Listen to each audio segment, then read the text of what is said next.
Good morning. I'm Pat Brady. I'm chairman of the Illinois Republican Party. Welcome to the 2010 Unity Breakfast. Seeing the size of the crowd, we're in the middle of Chicago. Look at this crowd. I believe the proof is undeniable. The Republican Party is alive and well in Illinois.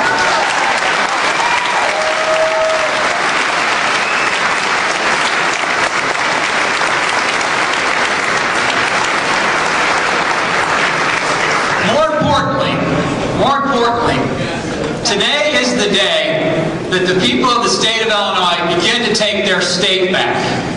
And that movement is going to be led by Republicans. Can you feel it?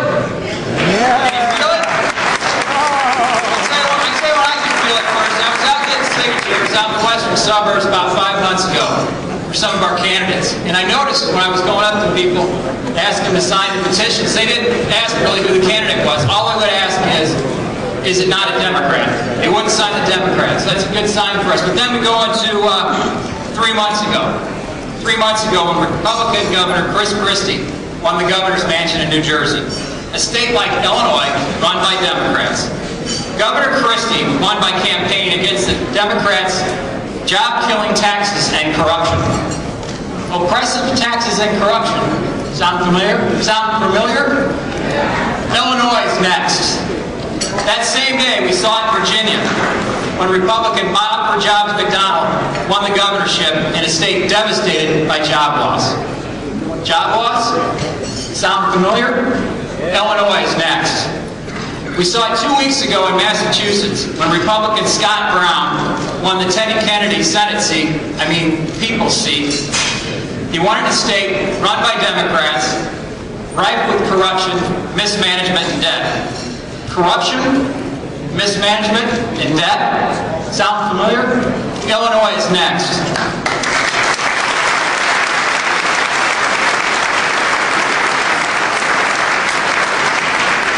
Congratulations to all our candidates.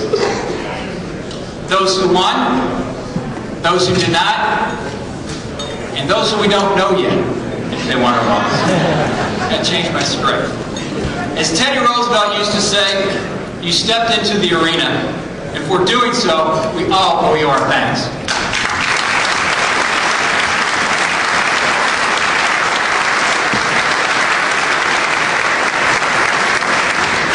Congratulations to all of you that supported a candidate.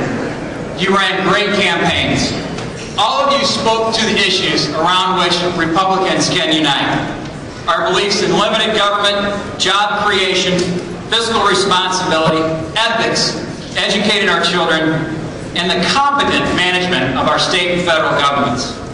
Primaries are welcome in our party because we believe those who share our principles have the right to be heard. And our candidates are not preordained at birth because they are a Madigan, Daley, Hines, Stroger, Lipinski, Jones, Bell, Jacobs. I'll stop here because you want to hear from each other. We are a stronger party because we had people like Patrick Hughes, John Harrington, Kathy Thomas, Judge Lowry, Adam Angievsky, Dan Croft, Matt Murphy, Don Tracy, and Jim Dodge.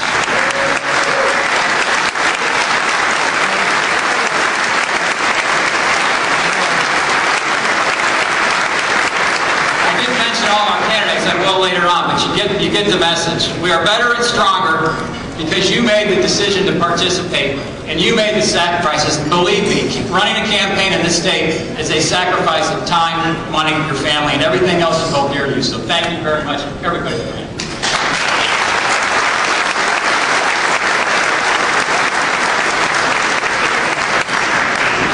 Here's another change to the script.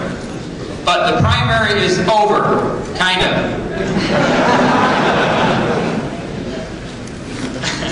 And it's time for us, either way, to focus our efforts on the Democrats. They've given us a lot to work with. The Democrat Party, which has had single-party rule over all the affairs of this state for the last 8 years, have proven completely incompetent. They have shown an abject failure of leadership. Our current governor recently let criminals back on the street in a misguided attempt to save money. They call it the Drug Dealer Job Recovery Act. It's the only substantive piece of job creation legislation the Democrats have put forth in 8 years. The Democrat nominee for the United States Senate, a 33-year-old with less than 1 term in his office, whose only life experience is serving in an officer of his family's bank, which is on the verge of financial collapse. And as treasurer, lost $150 million of our children's college savings. With that record, even Tony Resco is going to stop doing his business at that bank. They all supported Rod Blagojevich. They told us he was a reformer, a guy we can trust. For those of you from out of town, Rod goes on trial next summer across the street. So we welcome you back. For among other felonies, trying to sell the Obama Senate seat and extorting a children's hospital for campaign contributions. They've given us a $13 billion debt, a $90 billion unfunded pension liability, but they're not going to make our government smaller. They're not going to fix the problems. All any of these candidates want to do is maintain the status quo. We are right behind California going off the financial cliff. And starting today, they are asking all of us for 4 more years, or 6 more years. We need to stop them.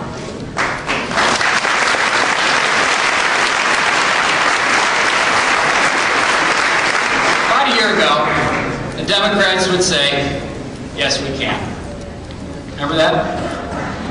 In Illinois, Republicans will say, yes, we will. We will win back the Barack Obama Senate seat, and we will win back the Trump seat. All of our candidates, payload and grenade, from Austin to William, turn this state on its head, fighting for every contested seat. And when it's all over, we're going to have a big party at Grant Park, paid for by the Kirk for Senate campaign.